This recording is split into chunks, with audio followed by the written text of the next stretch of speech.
Ted Bundy, Jeffrey Dahmer y Edmund Kemper siempre vivirán en la infamia. En la actualidad hay individuos que están cometiendo los crímenes más espantosos contra la humanidad. Desde las retorcidas mentes de estos asesinos hasta la implacable búsqueda de la justicia, arrojamos luz sobre la aterradora realidad de los asesinos en serie actualmente en activo y nos adentramos en las profundidades de su depravación. Prepárese para un viaje a los rincones más oscuros de la psique humana. El Destripador de River City en el corazón de Little Rock, Arkansas. Entre 2020 y 2021 se sucedieron una serie de horribles apuñalamientos que dejaron a la comunidad sumida en el miedo y la confusión. Estos ataques aparentemente aleatorios se cobraron la vida de 3 víctimas inocentes y dejaron a una herida mientras un único sospechoso sembraba el caos en la ciudad. A pesar de los esfuerzos de las fuerzas del orden, este escurridizo asesino sigue en libertad, arrojando una sombra de incertidumbre sobre la comunidad. El primer asesinato se produjo el 24 de agosto de 2020, cuando Larry Eugene M.C. Cristalion, de 64 años, fue hallado muerto a puñaladas en el porche de casa de un desconocido. El brutal ataque fue captado por las cámaras de vigilancia, pero la identidad del asesino seguía siendo un misterio. Apenas un mes después, el 23 de septiembre, Jeff Belch, de 62 años, apareció muerto en el porche de su casa con una herida punzante en el cuello, lo que confirmó la presencia de un asesino en serie. Tras un periodo de silencio, la ciudad se vio sacudida por otra ola de violencia. El 11 de abril de 2021, Deborah Walker, una mujer de 41 años, fue brutalmente atacada y apuñalada 15 veces. Milagrosamente, sobrevivió a las heridas y proporcionó información crucial sobre su agresor. Menos de 24 horas después, Marlon Anthony Franklin, de 40 años, fue encontrado muerto a puñaladas, lo que refuerza aún más la conexión entre los casos.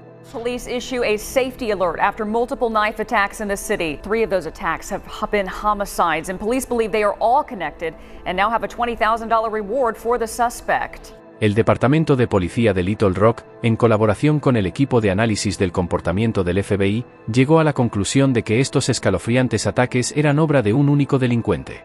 El asesino atacó a desconocidos que caminaban solos de madrugada, entre la 1 y las 4 de la mañana, a pesar del aumento de las patrullas policiales y de la recompensa de $20,000. El sospechoso sigue prófugo, dejando a la comunidad en vilo tras los escalofriantes asesinatos de Little Rock. La policía inició una implacable investigación para llevar al autor ante la justicia tras el descubrimiento de la cuarta víctima, Marlon Anthony Franklin. Las autoridades concluyeron oficialmente que era probable que un único delincuente hubiera cometido estos crímenes atroces. Esta revelación conmocionó a toda la comunidad al darse cuenta de que un asesino en serie andaba suelto. A pesar de la determinación de la comunidad y la búsqueda incesante de la justicia, la identidad del asesino en serie de Little Rock sigue siendo un misterio. El caso sigue abierto y las fuerzas del orden continúan siguiendo pistas y explorando todas las vías para detener al sospechoso. La ciudad de Little Rock permanece unida, negándose a dejar que el miedo la defina mientras espera el día en que el escurridizo asesino sea llevado ante la justicia.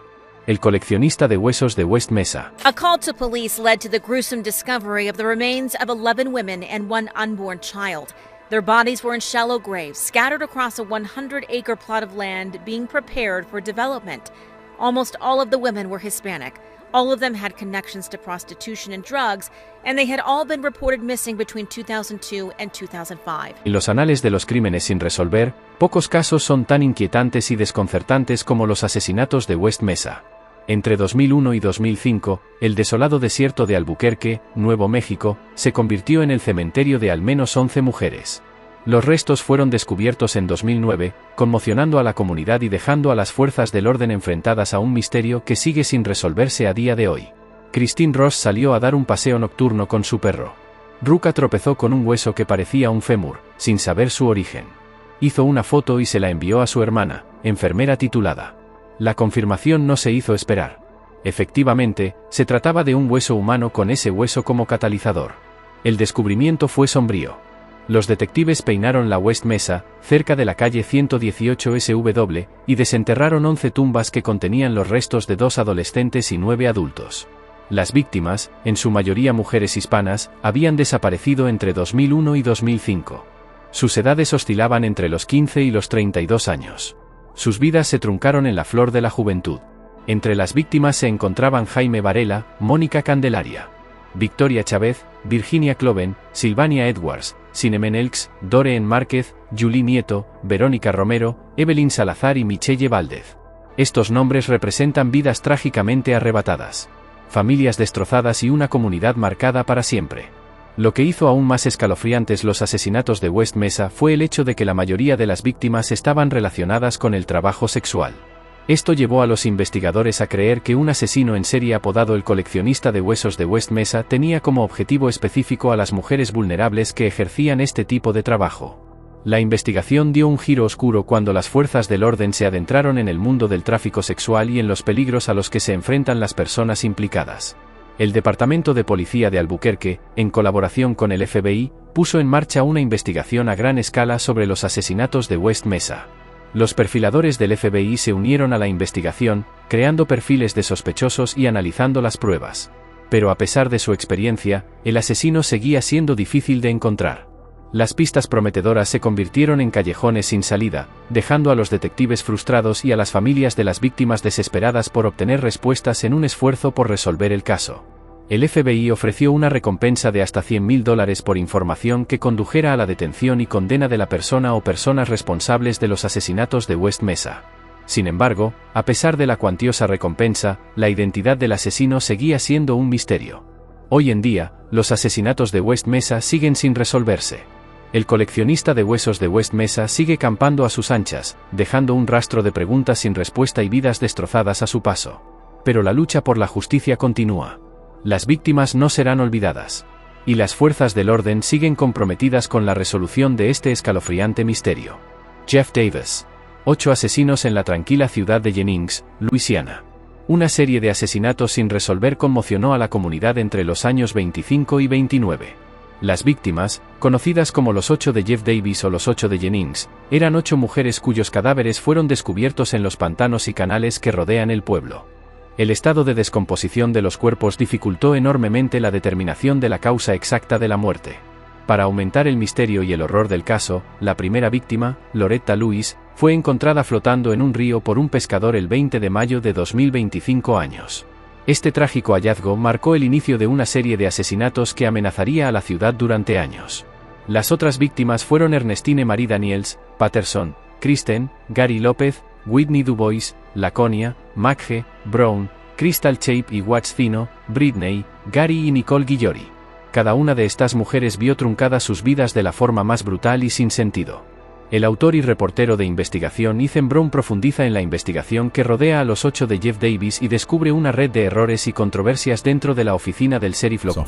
In South Central Louisiana, a small town has been on edge for years. 8 young women, known as the Jennings 8, were murdered over 4 years. No closure and no clues. Could police corruption be a reason why? A medida que se desarrollaba la investigación de Brown, descubrió una red de conexiones entre las víctimas, los sospechosos y la policía. Muchas de las víctimas se conocían bien, ya fuera por parentesco o por compartir vivienda. También compartían rasgos comunes como la pobreza, enfermedades mentales e historias de abuso de drogas y trabajo sexual. Trágicamente, estas mujeres no solo se enfrentaron a las dificultades de sus circunstancias, sino que también sirvieron como informantes para la policía, proporcionando información valiosa sobre el tráfico de drogas local y otras víctimas antes de sus propias muertes prematuras. Lo que hace aún más inquietante el caso de Jeff Davis es la revelación de que miembros de las fuerzas de seguridad locales fueron nombrados sospechosos por sus propios testigos. Las acusaciones de mala conducta dentro de la oficina del sheriff han complicado aún más la investigación en un intento de hacer frente a las acusaciones contra los investigadores. El sheriff ordenó pruebas de ADN para todos los investigadores que trabajaron en el caso de los 8 de Jeff Davis en 2009. Sin embargo, la oficina se ha negado a comentar los resultados de las pruebas, dejando a las familias de las víctimas y a la comunidad en un estado de incertidumbre. A pesar de las detenciones y órdenes de detención dictadas contra sospechosos en relación con el caso, los avances han sido lentos y no se ha responsabilizado a nadie de los asesinatos de Jeff Davis 8. La inquietante pregunta sigue siendo, ¿quién es el responsable de estos atroces crímenes? ¿Y se hará justicia algún día? El estrangulador del Este. Fue en el otoño de 2006 cuando la ciudad de Atlantic City se vio atenazada por el miedo a las mujeres. Todas las trabajadoras del sexo corrieron una suerte espantosa a manos del estrangulador de Eastbourne. Sus cuerpos fueron descubiertos en una zanja de drenaje detrás del ahora demolido motel Golden Key, enviando ondas de choque a través de la comunidad y cautivando a la nación. Las víctimas, Molly Dills, Kim Raffo, Barbara Bridley y Tracy Roberts fueron encontradas boca abajo y en fila. sus cuerpos sin vida, dispuestos en una macabra exhibición, colocados a 2 metros de distancia unos de otros. Todos compartían un destino común: muerte por estrangulamiento. El estrangulador del Este no tuvo piedad, dejando una firma escalofriante en sus víctimas. El padre de la novia o una trabajadora sexual de 42 años que luchaba contra la adicción a la cocaína, desapareció el 26 de octubre. Su cuerpo estaba tan descompuesto que no se pudo determinar la causa de la muerte. Molly Jan Dills, una joven de 20 años originaria de Black Clay, Pensilvania, fue la primera víctima asesinada. A pesar de no tener antecedentes por trabajo sexual, se creía que trabajaba en esa industria en el momento de su muerte. Kim Raffo, excamarera de 35 años de Canarsie, Brooklyn, se había dedicado al trabajo sexual en Atlantic City. Fue vista con vida por última vez un día antes de que se descubrieran los cadáveres. Los estranguladores del Este le apretaron la garganta, acabando con su vida en un brutal acto de violencia. Tracy John Roberts, una ex bailarina erótica de 23 años de Delaware, también fue víctima del estrangulador de Eastbound. Luchaba contra la drogadicción y había sido golpeada en la garganta por un hombre que quería ser su proxeneta. Poco antes de su desaparición, el motel Golden Key, antaño un lugar de refugio para quienes buscaban cobijo, se convirtió en un inquietante escenario del crimen. El estrangulador del Este había elegido este lugar para llevar a cabo sus atroces actos, dejando una cicatriz duradera en la comunidad. La investigación de los crímenes de los estranguladores del Este se enfrentó a numerosos retos. Los sospechosos iban y venían, pero nunca se llegó a nombrar a nadie como sospechoso definitivo. Terry Olson, un técnico que se alojaba en el motel Golden Key en el momento de los asesinatos, fue implicado por su novia durante una disputa doméstica. Sin embargo, no se encontraron coincidencias de ADN que lo relacionaran con los crímenes.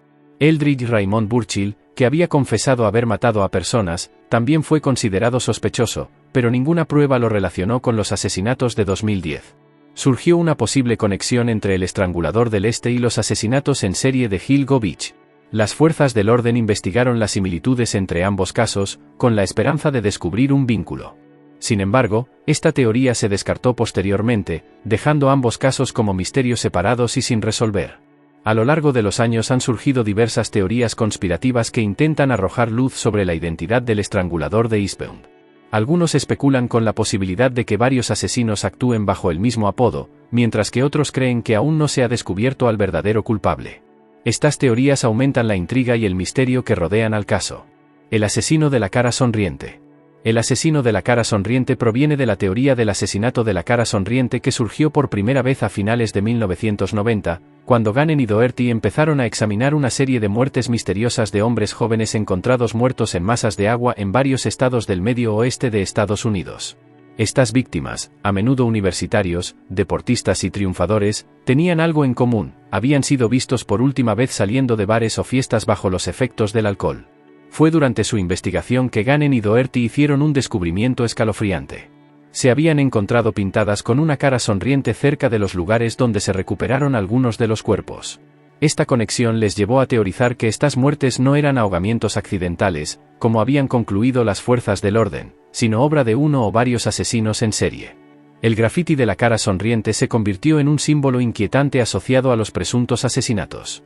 Parecía burlarse de los investigadores, dejando una firma siniestra en las escenas de estos trágicos crímenes. La teoría de los asesinatos de la cara sonriente recibió mucha atención en 2008, cuando Gannon y Doherty publicaron un libro de texto titulado Case Studies in Drowning Forensics. Esta publicación dio a conocer sus conclusiones a un público más amplio y suscitó un acalorado debate entre las fuerzas del orden, los expertos y el público. El asesino de Chillicothe. Una serie de desapariciones y asesinatos conmocionaron a la comunidad durante 14 meses. Entre la primavera de 2014 y el verano de 2015, varias mujeres desaparecieron sin dejar rastro, dejando a sus familias y a la comunidad sumidas en el miedo y la confusión. 4 de las mujeres fueron encontradas muertas más tarde. Sus cuerpos mostraban signos de violencia, a otras no se las volvió a ver ni a saber de ellas. Estos casos, conocidos como los 6 de Chillicothe, han quedado sin resolver, dejando una oscura nube de misterio sobre la comunidad. La primera mujer en desaparecer fue Charlotte Trego, madre de 2 hijos que tenía conexiones con el trabajo sexual y luchaba contra una adicción a la heroína. Desapareció en mayo de 2014 y sigue en paradero desconocido. Tamika Lynch, amiga de Charlotte, fue dada por desaparecida el 3 de mayo de 2014. Su cuerpo fue encontrado 3 semanas después. y aunque la autopsia sugirió una sobredosis de drogas, su familia cree que hubo juego sucio en su muerte. Wanda Lemons desapareció en noviembre de 2014 y su caso sigue abierto. Sasta Immel desapareció el día de Navidad de 2014 y su cuerpo fue encontrado en el helado río Koto unos días después. Aunque su muerte fue dictaminada como suicidio, sus familiares creen que fue asesinada. Tiffany desapareció en mayo de 2015 y su cuerpo fue encontrado en un arroyo semanas después, envuelto en una sábana. Es la última mujer desaparecida. Fue Timberlake, más tarde, cuyo cuerpo fue encontrado cerca de un edificio vacío, habiendo sido asesinada a tiros cuando las desapariciones de los 6 de Chillicothe enviaron ondas de choque a través de la comunidad. Las fuerzas del orden iniciaron una amplia investigación para descubrir la verdad que se ocultaba tras estos inquietantes casos. La búsqueda de respuestas les llevó a los oscuros entresijos de las drogas, el trabajo sexual y la posible trata de seres humanos. La investigación de las desapariciones planteó interrogantes sobre si el responsable era un único asesino en serie o si se trataba de una operación de tráfico sexual que se aprovechaba de mujeres vulnerables.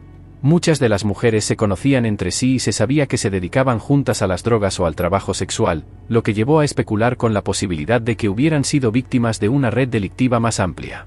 A pesar de las dificultades, las fuerzas del orden trabajaron sin descanso para llevar a los autores ante la justicia. En julio de 2015 se produjo un gran avance cuando Jason McCrary, delincuente sexual convicto, fue acusado del asesinato de Kimberly Cleator, la última de las mujeres de Chillicothe en desaparecer.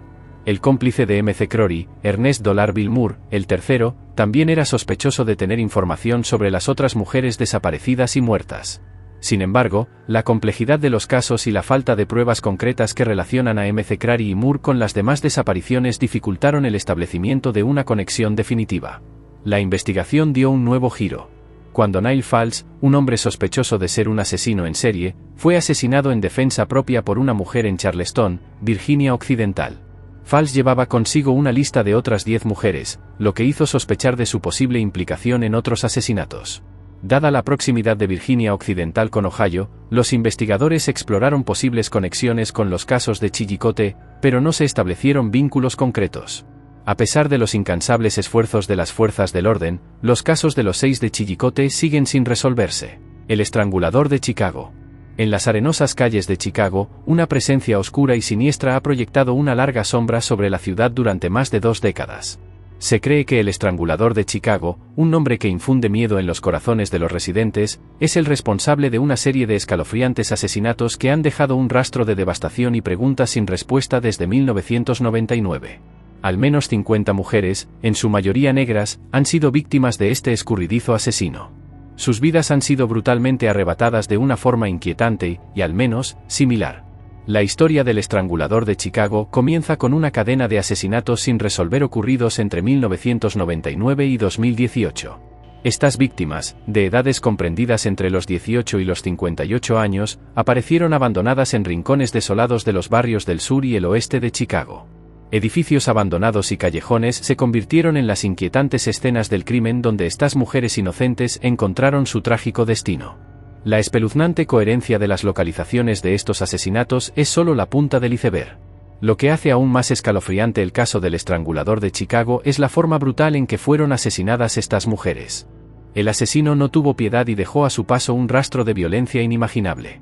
Algunas víctimas fueron violadas y golpeadas, y sus cuerpos mostraban las cicatrices de una crueldad indescriptible. Otras fueron atadas, amordazadas y abandonadas a su horrible suerte. A menudo les ataban bolsas de plástico a la cabeza, asfixiándolas en un cruel giro del destino. Lo más inquietante es que el asesino despojaba a estas mujeres de su ropa, dejándolas vulnerables y expuestas. En algunos casos, el asesino incluso prendía fuego a sus cuerpos sin vida. Las víctimas del estrangulador de Chicago no eran meras estadísticas. Eran hijas, hermanas y madres. Cada muerte representaba una tragedia única, que dejaba tras de sí familias destrozadas y comunidades de luto. En los últimos años, el caso del estrangulador de Chicago ha vuelto a ser objeto de atención, gracias en parte a los esfuerzos de Thomas Hargrove y el Mapa Murder Accountability Project. Hargrove, inspirado por su estudio del asesino en serie Gary Ridgway, desarrolló un algoritmo para identificar a posibles asesinos en serie. A través de su investigación, Hargrove ha identificado un patrón sorprendente en el caso del estrangulador de Chicago. Las víctimas eran recuperadas a menudo al aire libre en callejones o propiedades abandonadas, algo poco frecuente en la mayoría de los casos de asesinato. Además, en al menos 3/4 partes de las muertes había un claro componente sexual. Las víctimas aparecían parcial o totalmente desvestidas, con sus cuerpos expuestos en un grotesco despliegue de violencia. El algoritmo de Hargrove le ha llevado a creer que estas 51 mujeres no fueron asesinadas por 51 individuos distintos.